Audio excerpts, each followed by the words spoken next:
hayaan ko na lang maging awkward, no? Total, dito pa lang naman. And then natin. What?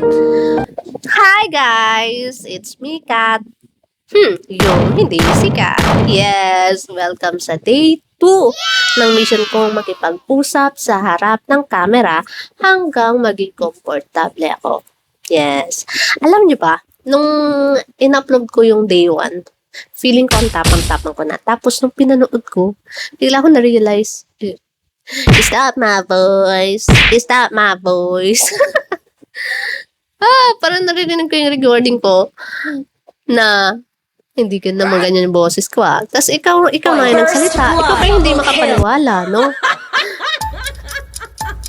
Tanong ko lang, meron bang, ako lang ba yung nagpa-practice dito ng conversation before akong humarap sa audience?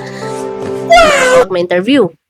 Pa-practice ko yung mga interview questions sa harap ng camera o kaya yung mga ipapresent ko kaya ko nang practicein ng maigi. Parang magiging speaker, host, or artista ka. Diba? Pag nagpa-practice ka. Kasi, ganun ako. Or, kayo ba? Or ako lang. Feeling ko kasi ang galing-galing ko magsalita. Pero pag sa harap na ng audience, kapag pinindot ko na yung camera, yung recording button dito sa camera, biglang nakakailang take tayo. Hindi ito yung gusto kong marinig nila. Parang ganun. Kasi sa totoo lang, feeling ko hindi tayo nahihiya dahil hindi tayo marunong.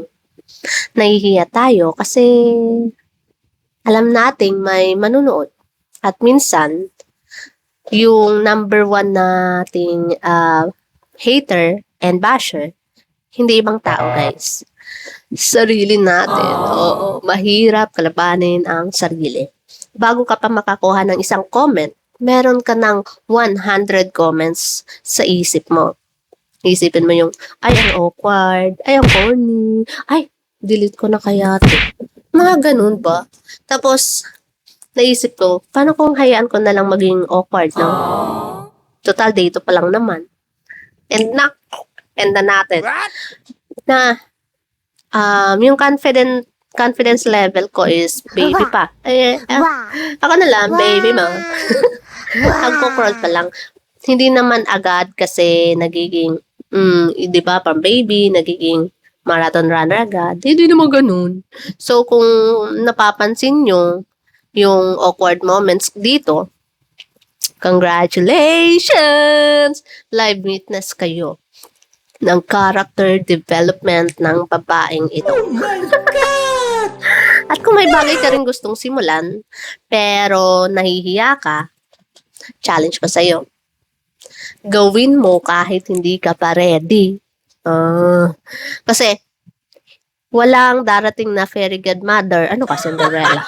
Fairy godmother para i-turn ka into a confident person overnight.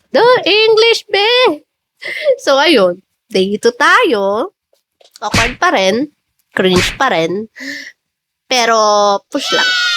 And to be honest, masaya pala kapag hindi mo masyadong sineseryoso yung sarili.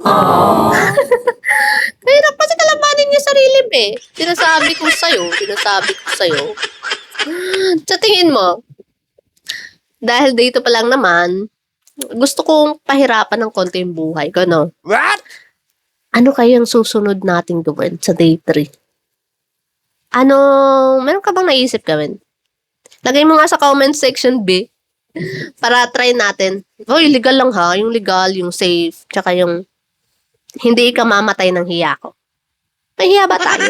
Wala tayong hiya, be. Sige, comment mo na. Tapos, pagsisihan nating dalawa. See you sa day 3. Bye!